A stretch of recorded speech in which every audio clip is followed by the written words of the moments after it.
पाठवत्यात बैल घेतल्याबद्दल, मी तिथून बैल हानीत आलो. हानीत आल्याबद्दल, मी औषधाच्या पुढे आल्याबद्दल ह्यांनी बैल अडविल्याबद्दल ह्यांनी की माझे बैल सोडा. आधार कार्ड दावलो, मोबाईल नंबर दिलो, दाखला दावलालो.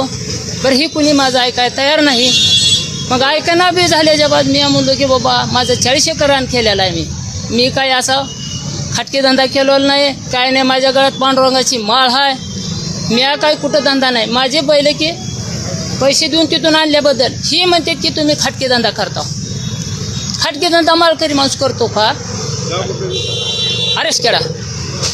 मग ह्याने असं जोर मानल्याबद्दल परवानी फोन केला. मग इकडं आणले, मला म्हणले चला घेऊन बैल. मी आलो गोलाईतून बैल घेऊन. मला पोलिसांनी दोघांनी आणले. इथं आणल्याबद्दल मला म्हणले की बांधा. इथं बांधलो की लगेच ह्याने म्हणले सह्या करा ह्याच्यावर. मी आम्हाला साहेब दाखले आहे तर सारा आहे ना, असं कसं बोलायला तुम्ही?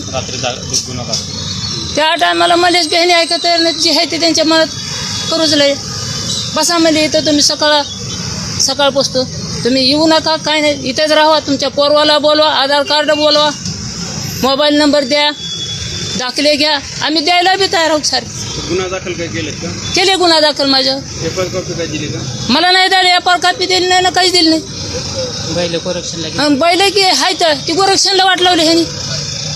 कसे लावले, का लावले त्यांना माहिती. आता माझा जर पुरावा असताना जर बैल गोरक्षणला वाट लावता, तुमच्या अत्याचार आमच्यावर आहे, शेतकऱ्यावर अत्याचार म्हणायचंच काम झाले की तुम्ही का आमच्यावर थोडं दिवस गेल शेतामध्ये लक्ष का देत ना तुम्ही? आतापासून बी देणार. हे भीमरावजी सूर्यवंशी आणि त्यांचा मुलगा दिनकरजी सूर्यवंशी हे पाटोदा या ठिकाणाहून बैलजोडी पैसे नसताना त्यांच्याकडे खिशामध्ये भाडं परवडत नाही. त्याच्यामुळे पाटोद्यापासून त्यांनी संध्याकाळी प्रवास करत दोन्ही बैल हे त्या ठिकाणी चलत त्या ठिकाणी येत होते. खोपेगाव या ठिकाणी आले असताना जे तथाकथित स्वतःला गोरक्षक समजतात, दारू पिऊन त्यांनी त्या ठिकाणी त्यांना अडवलं. त्यानंतर त्यांना दाखले दाखवले. त्यानंतर स्वतः त्यांनी पोलीस स्टेशनला फोन केला आपले भीमराव सूर्यवंशी यांनी, तरीही त्यांनी त्या ठिकाणी बैल सोडले नाहीत.